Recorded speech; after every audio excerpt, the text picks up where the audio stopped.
uniform. And basically to say these police officers work so hard to protect us and they deserve better than to have situations that they find themselves in where people die in lockouts. That's all from me. Thank you.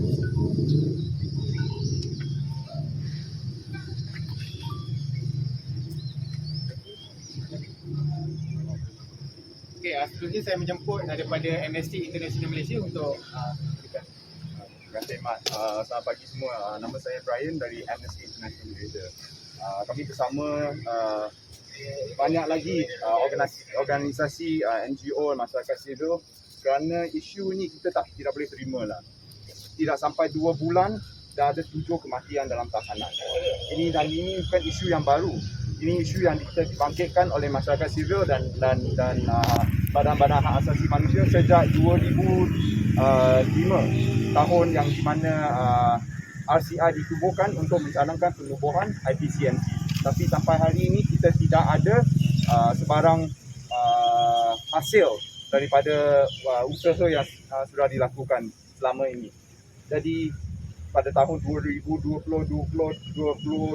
ni terasa masa sudah sampai untuk kerajaan untuk melakukan bukan saja lagi ada perundingan, ada meeting lagi semua ni. Kita nak desak kerajaan untuk menubuhkan sesuatu badan yang cekap yang boleh menangani kes-kes kematian dalam tahanan ini. Sebab yang unit siasatan yang ditubuhkan 2 bulan lalu memang tidak mencukupi dan siasatan mereka hasil siasatan semua ni tidak mendapati siapa yang bersalah. Dan ini sesuatu yang kita tidak boleh terima lah. Kerana terlalu ramai dah mati dalam tahanan pihak polis. Jadi kita amat bangga bersama hari ini untuk menyerahkan memorandum kepada pihak Aman supaya sesuatu dapat dilakukan dengan secepat mungkin. Supaya kita tidak dapat perlu lihat lagi mangsa-mangsa dan keluarga orang kepada bangsa ini menderita lagi kerana menerima dibelasah ke apa-apa yang berlaku dalam tahanan polis.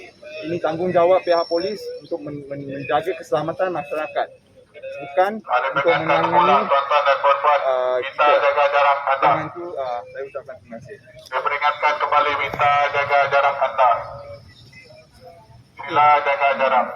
Jadi saya akan jemput Yanka untuk memberikan membacakan memorandum kepada ini, tapi saya ingin highlight beberapa perkara yang kita datang untuk bawa perhatian kepada pihak PDRM. Jadi salah satunya saranan kita pada hari ini adalah kita minta untuk 77 kes kematian dalam tahanan yang dilaporkan oleh USJKT untuk dilakukan inquest secepat yang mungkin, berpadanan dengan arahan amalan yang dikeluarkan oleh Ketua Hakim Negara untuk supaya inquest dijalankan dalam masa 6 bulan. Dan seterusnya kita mahukan penubuhan unit kesihatan dan rawatan di setiap kurang-kurangnya di setiap knockout berpusat. Kita faham yang pihak PDRM dan juga pihak swasta telah bekerjasama untuk menubuhkan unit kesihatan, tapi baru di 4 lokasi saja. Jadi kita ingin pihak polis dan pihak TDN untuk mempercepatkan proses ini supaya kita boleh mengelakkan kematian dalam tahanan disebabkan oleh sebab kesihatan. Dan seterusnya kita juga ingin melantik badan luar bebas untuk menyiasat kes baru dalam kematian tahanan, kerana kita faham yang PDRM mungkin ada trust deficit di situ dan mungkin orang awam tidak ada keyakinan dengan kematian kesihatan dilakukan. Jadi kita kalau boleh sementara contohnya kita ada badan bebas seperti IPCMC atau RPCC, kita ada satu badan bebas untuk menyiasat kematian inilah. Jadi saya jemput saudara Yanka untuk membacakan memorandum kita pada hari ini. Terima kasih Mat. Selamat pagi semua. Nama saya Yanka dan saya daripada Sorong. Jadi izinkan saya bacakan memorandum kita hari ini yang disokong oleh 50 organisasi masyarakat sivil.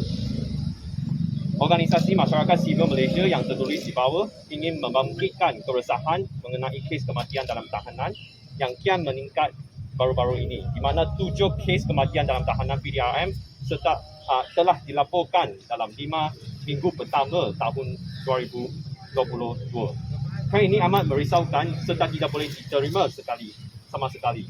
Sepanjang dekat ini, pihak umum dan masyarakat sivil telah menyatakan pendulian yang tegas dan cadangan yang komprehensif Diperingatkan kembali untuk media. kepada PDRM Sila dan jaga jarak anda. kerajaan masyarakat. Beri Kerajaan kerjasama. Malaysia. Namun, pihak berkuasa masih gagal mencegah kes Kita kematian semua jaga jarak. dan membenarkan insiden sebegini berulang. Walaupun pendekatan PDRM yang memaklumkan pihak umum berkenaan dengan kes kematian yang berlaku dalam tahanan polis adalah melalui Unit Siasatan Jenayah dan Kematian dalam Tahanan USJKT adalah diadu-alukan. Namun, keterusan dan accountability pihak PDRM dalam pengendalian kes-kes tersebut adalah kurang memuaskan. Setakat ini, pihak PDRM masih gagal mengumumkan butiran mangsa-mangsa seperti nama, keadaan kesihatan mental dan fizikal mangsa sebelum ditahan dan sepanjang waktu tahanan, status siasatan dari semasa ke semasa dan laporan bedah siasat. Butiran-butiran ini penting untuk mengenal pasti punca-punca kematian bagi menentukan sama ada elemen jenayah, salah laku atau kecuaian terlibat dalam kes-kes tersebut dan seterusnya mengambil tindakan susulan terhadap pegawai-pegawai yang melanggar kod etika kerja dan mencabuli hak asasi manusia. Seksyen 334 Kanun Tata Cara Jenayah Akta 593 dengan jelas menetapkan kewajipan menjalankan prosiding inquest bagi semua kematian yang berlaku dalam tahanan polis. Mahkamah Khas Coroner pula ditubuhkan pada tahun 2014 bagi mengurus dan menjalankan inquest atas kes kematian termasuk kematian dalam tahanan.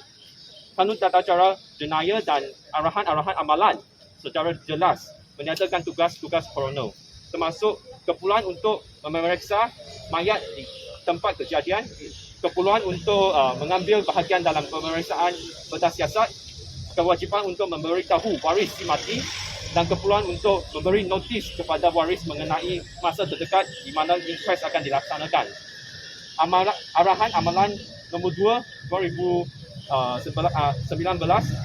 oleh Ketua Hakim Richard Malenjem menegaskan bahawa semua inquest kematian dalam tahanan mesti diselesaikan dalam tempoh 6 bulan.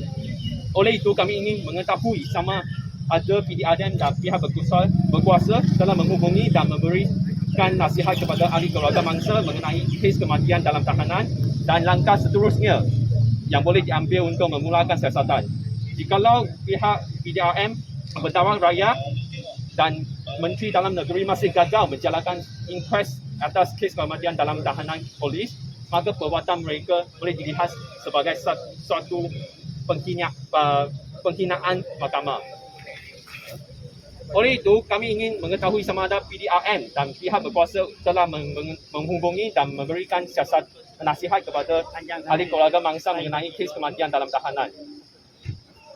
Pengumuman untuk oleh Pengarah Jabatan Integriti dan Pematuhan Standard JIPS Bukit Aman, Asri Ahmad, bahawa hanya satu daripada 7 kes kematian dalam tahanan melibatkan unsur jenayah juga sangat diragui.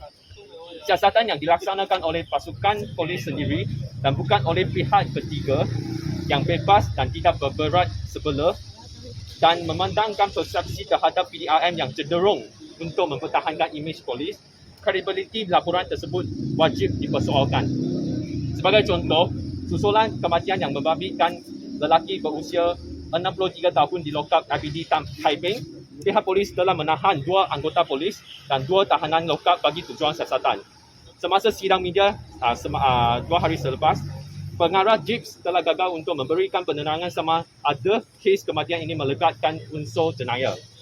Pihak PDRM perlu menjawab secara terus dan jujur mengenai sebab-sebab mereka ditahan, penglibatan mereka dalam kes kematian tersebut, perkembangan siasatan dan tindakan susulan bagi kes kematian dalam tahanan yang sekiranya melibatkan unsur jenayah.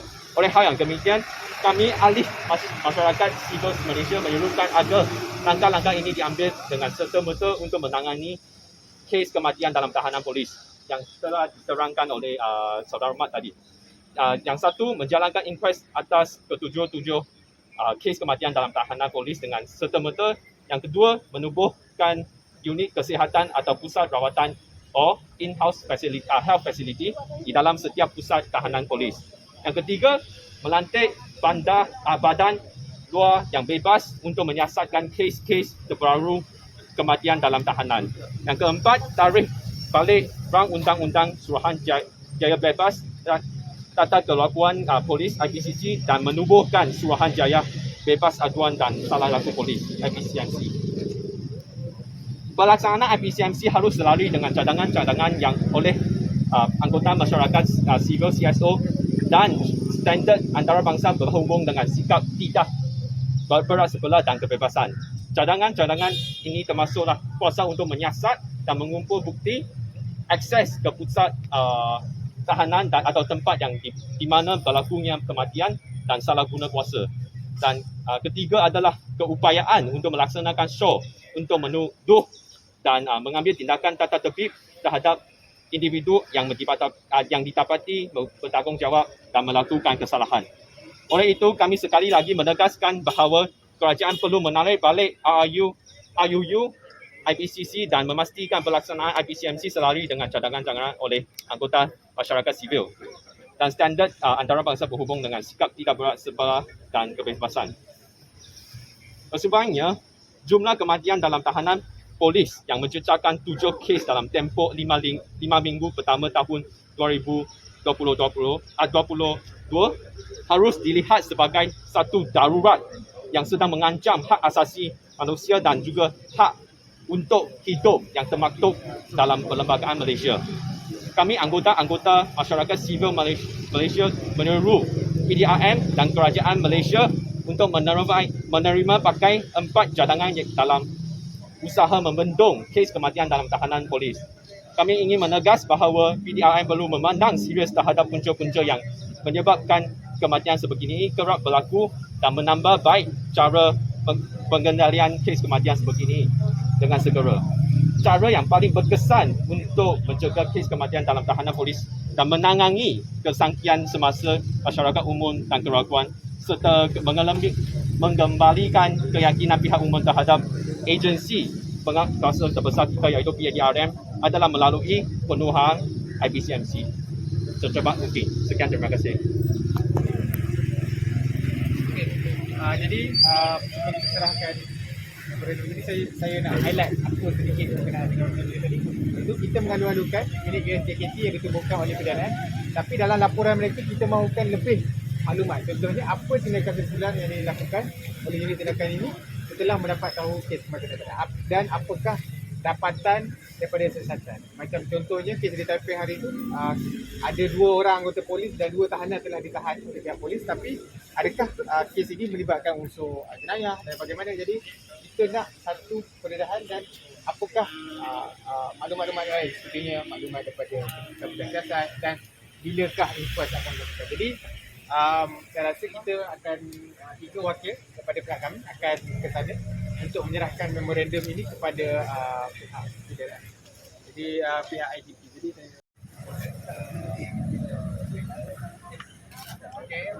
jadi kita telah menyerahkan memorandum kepada SP Nur Syamiza, merupakan pegawai perhubungan dan urustia kepada Ketua Polis Negara lah. Jadi kita telah menyampaikan, kita meminta juga untuk mengadakan satu perjumpaan dengan unit siasatan jenayah dan kematian dalam tahanan supaya kita di pihak masyarakat sivil boleh juga membuat satu persefahaman dengan unit ini, bagaimana yang disertai mereka, kita boleh berikan saranan dan bagaimana mereka dapat memperbaiki laporan mereka dan dalam mereka melaporkan kes kematian dalam tahanan. Kerana kes kematian dalam tahanan ini melibatkan ahli keluarga kepada mangsa. Jadi mereka ada kewajipan untuk memberikan maklumat kepada ahli keluarga mangsa tentang mengapa dan sebab apa dan apakah kenapa kematian ini boleh berlaku dan juga apakah siasatan susulan daripada siasatan mereka.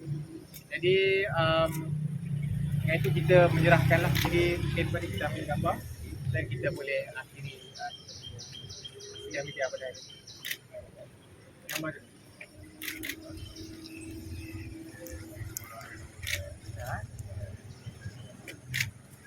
terima kasih kepada pihak media telah datang buat liputan kepada hari ini. Jadi salinan kepada memorandum tu boleh dapatkan daripada yang tu kalau yang mana nak buat.